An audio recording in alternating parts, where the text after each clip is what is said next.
lot of people know of the roster, don't really fully understand it, but there's a couple of things that we want to explain about the roster that needs to be explained in order for all of our concerns to make sense. So in order to sell a pistol, any kind of pistol in California through an FFL, so through a gun store, you have to be on the safe handgun roster. Now, individuals can sell guns back and forth, no problem.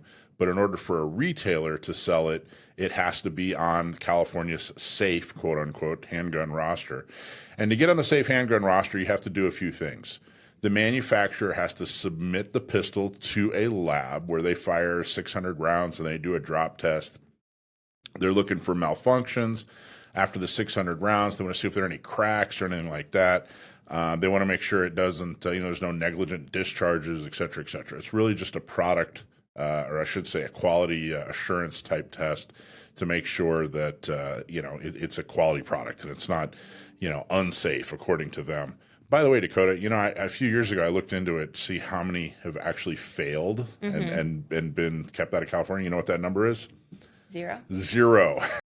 Crazy. Zero of them. California making laws that make no sense and don't actually keep people safe. What? I know. And it doesn't make it better. It just makes it more expensive. Yeah. Now, the other way what you have to get on this safe handgun roster above and beyond just going through the lab test is you have to have a loaded chamber indicator that's makes it very clear that the actual there's one in the pipe. There's a bullet in the chamber.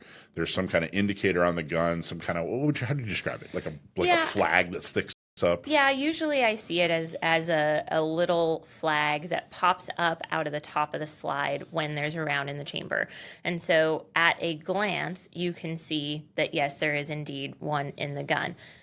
However, I will argue that this is not a safety feature because it is a mechanism that can break, just like any other mechanism can break. And so if people are using a loaded chamber indicator to determine whether or not their gun is loaded, that is unsafe. You should always be verifying whether your gun is loaded or unloaded by physically, visually looking into the chamber of your gun. So I think that loaded chamber indicators, when broken, are actually more dangerous than just not having a loaded chamber indicator in general. Yeah. Because if it breaks and you're like, oh, the indicator's down, so my gun's empty, if somebody's doing that and presses the trigger because they think the gun's empty, like you're going to have an ND, right? So I don't really think it makes anyone safer to have an indicator. A massive government requirement that will stop very few. Like we actually look to see how many accidents happen that way. It's very, very few. All of them could have been stopped with training, with common sense. So that's the problem. Doesn't really do all that. But you're trying to save people from themselves, but you can only save people from themselves so much. Like we need people to understand how to confirm their gun is empty or not right. Have this crutch to help them determine that. Exactly. So you got this loaded chamber indicator. That's one thing you have to have in order to get on the roster, and then you have to have a magazine disconnect mechanism, MDM, and that prevents the firearm from operating when a detachable magazine is not inserted. So it won't actually fire.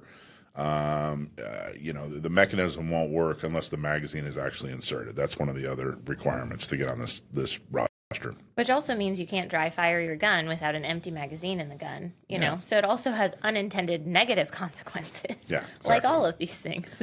And then the last one is micro stamping. There was a requirement that you have to have, that the firing pin has to actually leave a verifiable mark, a distinguishing mark on the casing before it's ejected from the gun.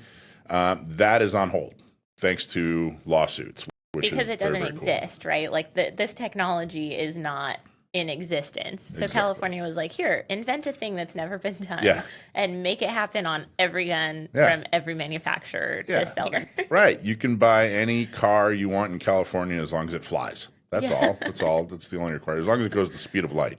Yes, exactly. So that's what you have to get on the roster.